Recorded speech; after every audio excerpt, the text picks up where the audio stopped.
సాంబార్ వస్తున్నా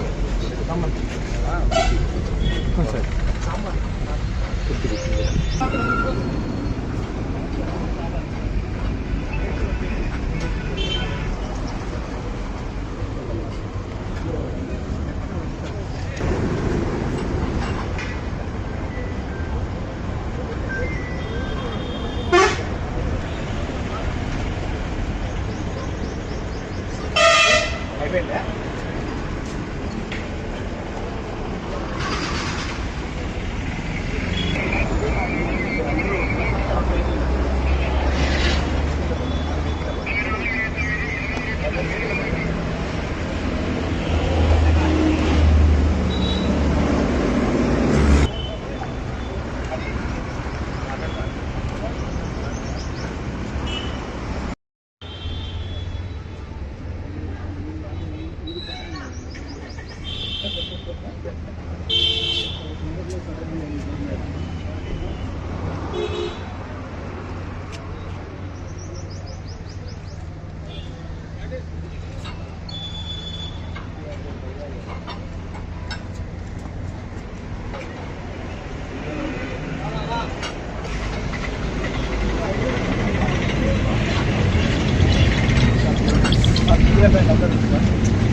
మన కళ్యాణ మండపం చాలా ఇంపార్టెంట్.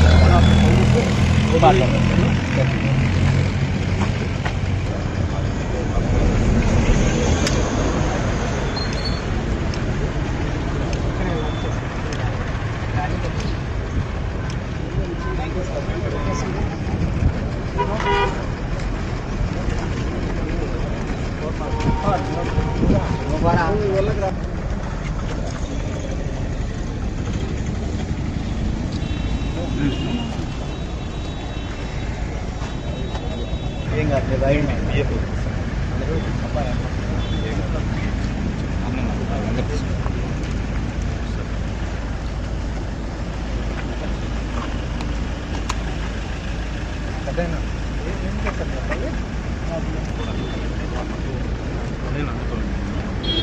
ఏం చేస్తాడన్నా? ఏంటన్నా? అరే మీరు తిరిగారు సీరియస్గా మాట్లాడారు. ఫోటో మిస్ అయిందంటే మళ్ళీ ఫోటో అంటే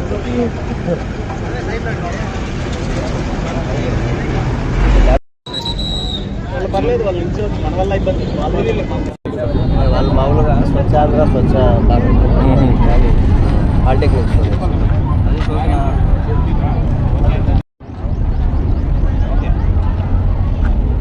ఇక్కడ విచ్చేసిన పాత్రికేయ మిత్రులందరికీ నమస్కారాలు తెలియజేస్తూ, గత కొన్ని రోజుల క్రితము కడప జిల్లా రాయచోటిలో జరిగిన ఘటనకు సంబంధించి అక్రమ కేసుల ద్వారా రిమాండ్లో ఉన్న బాధితులని పరామర్శించడానికి ఈరోజు ఇక్కడికి విచ్చేయడం జరిగింది.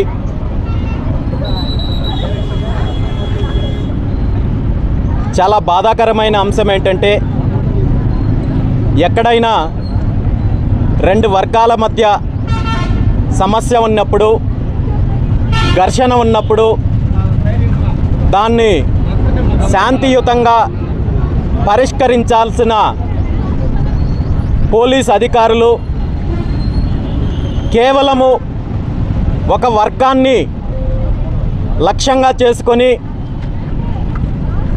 విపరీతమైన సెక్షన్లతో కేసులు పెట్టి వేధించడం అనేది ఈరోజు చాలా దారుణమైన విషయము. గత 70-80 సంవత్సరాల నుండి ప్రతి సంవత్సరము జరిగే దేవుడికి సంబంధించిన ఉత్సవాలలో ఎంతో ప్రశాంతంగా జరిగే ఉత్సవాలను చిన్న చిన్న సమస్యలను అడ్డం పెట్టుకొని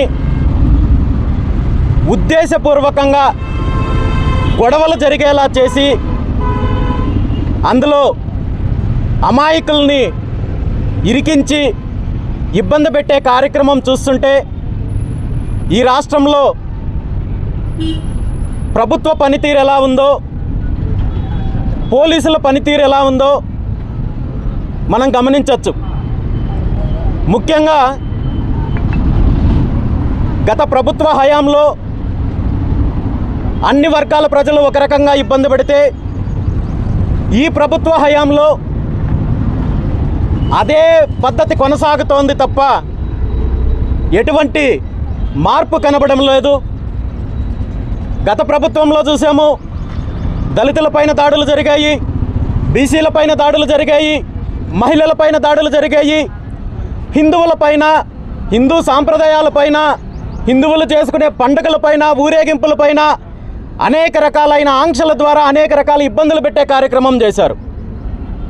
మరి కూటమి ప్రభుత్వం వచ్చిన తర్వాత అందులో ఏమాత్రం మార్పు లేకుండా ఇదే విధానాన్ని కొనసాగించి ఇంకా ఒక అడుగు ముందుకు వేసి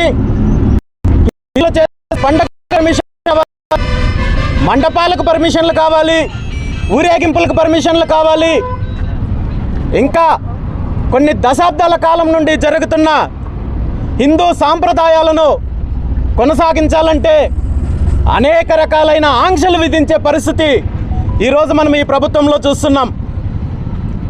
ఇప్పటి వరకు ప్రతి ప్రభుత్వంలో కూడా దళితులపైన దాడులు మనం చూసాము, వెనకబడిన తరగతులని అణిచివేసే కార్యక్రమం చూసాము. పేరుకి సంఖ్యాబలము 100కి 80-90% బీసీ, ఎస్సీ, ఎస్టీ మైనారిటీలు ఉన్న ఈ రాష్ట్రంలో అన్ని రకాలుగా అణచివేయబడుతున్న వర్గాలు కూడా ఇవే ఉన్నాయి. ఈరోజు ఇప్పటి వరకు మనము వెనకబడిన తరగతులు, వెనకబడిన జాతులు, వెనకబడిన కులాల గురించి మనము చెప్పుకున్నాము. కానీ ఈరోజు దురదృష్టం ఏంటంటే ఆంధ్రప్రదేశ్ రాష్ట్రంలో అత్యధిక జనాభా ఉన్న, సంఖ్యాబలం ఉన్న హిందూ మతము కూడా ఒక వెనకబడిన మతంగా పరిగణించే పరిస్థితి వచ్చింది. ఎందుకంటే హిందువులపైన కావచ్చు, హిందూ సాంప్రదాయాలపైన కావచ్చు, హిందూ దేవాలయాలపైన కావచ్చు, హిందూ పండుగలపైన కావచ్చు, ఎలాంటి దాడులు జరిగినా, ఎలాంటి ఇబ్బందులు గురి చేసినా ఈ రాష్ట్రంలో పట్టించుకునే వాళ్ళు లేరు. కాబట్టి ఏమైనా చేయొచ్చు, ఎలాంటి సంఘటనలు జరిగినా హింసించవచ్చు, వేధించవచ్చు అనే ఒక రకమైన ఆలోచనతో ప్రభుత్వంలో ఉన్న వాళ్ళు కావచ్చు, పోలీసు వ్యవస్థ కావచ్చు వ్యవహరిస్తోందని చెప్పడానికి ప్రత్యక్ష నిదర్శనే ఈరోజు రాయచోటిలో జరిగిన సంఘటన. రాయచోటిలో జరిగిన సంఘటన పైన పోలీసు వారు కేసులు పెడుతూ ఎంతోమంది అమాయకుల్ని ఇబ్బందికి గురిపెట్టే కార్యక్రమం చేశారు. వాళ్ళు పెట్టిన కేసులో ముఖ్యంగా వాళ్ళు చేసిన ఆరోపణ ఏంటంటే ఒక వర్గానికి సంబంధించిన వాళ్ళు జై శ్రీరామ్ అంటూ రెచ్చగొట్టే కార్యక్రమం చేశారంటూ పోలీసులు ఈరోజు ఎఫ్ఐఆర్లో అనేక సెషన్లు పెట్టి కేసు పెట్టే ప్రయత్నం చేశారు. ఇది ఎంత దారుణమైన విషయం అంటే ఈ రాష్ట్రంలో, ఈ దేశంలో జై శ్రీరామ్ అనే నినాదం చేస్తే ఇదేమైనా నిషేధిత నినాదమా, లేదా దీన్ని ఏమన్నా నిషేధించారని చెప్పి ప్రభుత్వం ఏమైనా ప్రకటించిందా? తెలియజేయాల్సిన బాధ్యత ప్రభుత్వం పైన ఉంది. దీన్ని గుర్తించాల్సిందే, ప్రతి ఒక్కరూ కూడా గుర్తించాలి. రేపొద్దున్నే ఎవరైనా హిందూ ఊరేగింపుల్లో కావచ్చు, పండగల్లో కావచ్చు, జై శ్రీరామ్ అంటే ఇదే విధంగా కేసులు పెట్టి వేధిస్తారనే పోలీసు అనేది కూడా మనం గమనించాల్సిన అవసరం ఉంది. దీనికి ప్రభుత్వంలో ఉన్న వాళ్ళు సమాధానం చెప్పాల్సిన అవసరం ఉంది.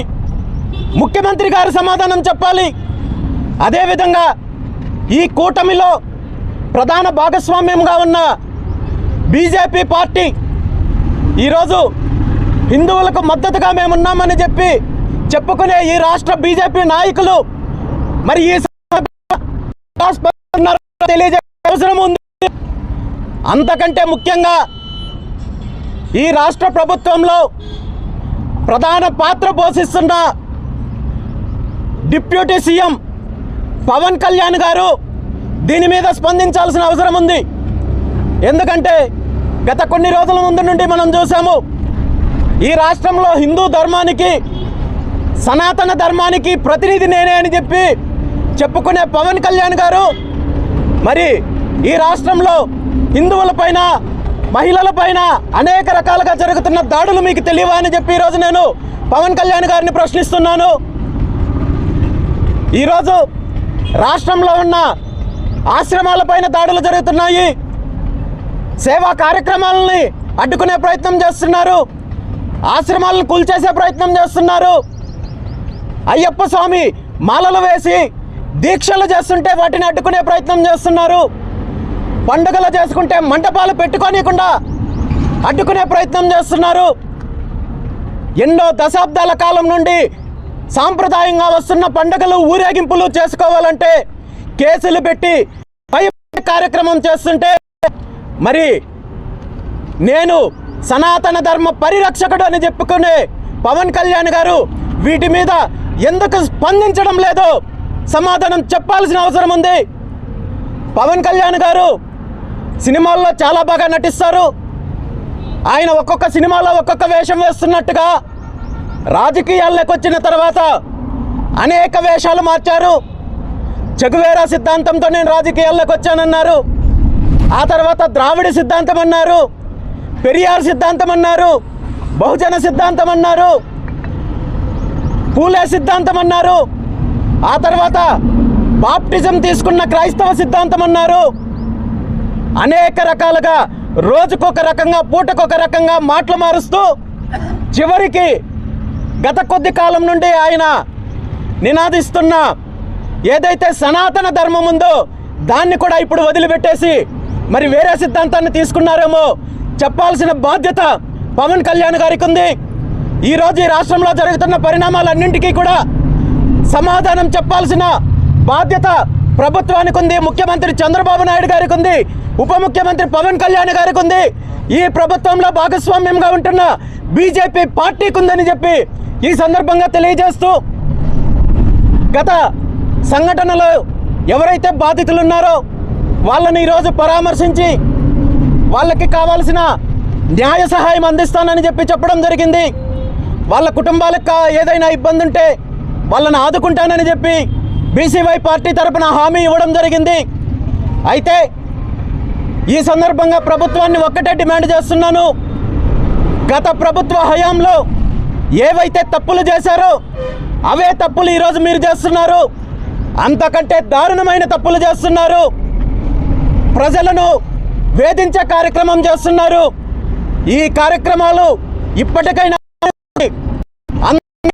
సమాన దృష్టి చూడనట్టయితే రాబోయే రోజుల్లో ఈ రాష్ట్రంలో ఎక్కడైనా సరే బీసీలపైనైనా కానీ, దళితులపైనైనా కానీ, మీరు తక్కువగా చూసే హిందువులపైనైనా కానీ దాడులు జరిగిన, హిందూ సాంప్రదాయాలపైన, పండుగలపైన ఎటువంటి ఆంక్షలు విధించినా ఈ ప్రభుత్వము తీవ్ర పరిణామాలు ఎదుర్కోవాల్సి వస్తుందని ఈ సందర్భంగా తెలియజేస్తూ ఈరోజు ఈ కార్యక్రమానికి విచ్చేసిన ప్రతి ఒక్కరికి కూడా ధన్యవాదాలు తెలియజేస్తూ సెలవు తీసుకుంటున్నాను. Thank you very much.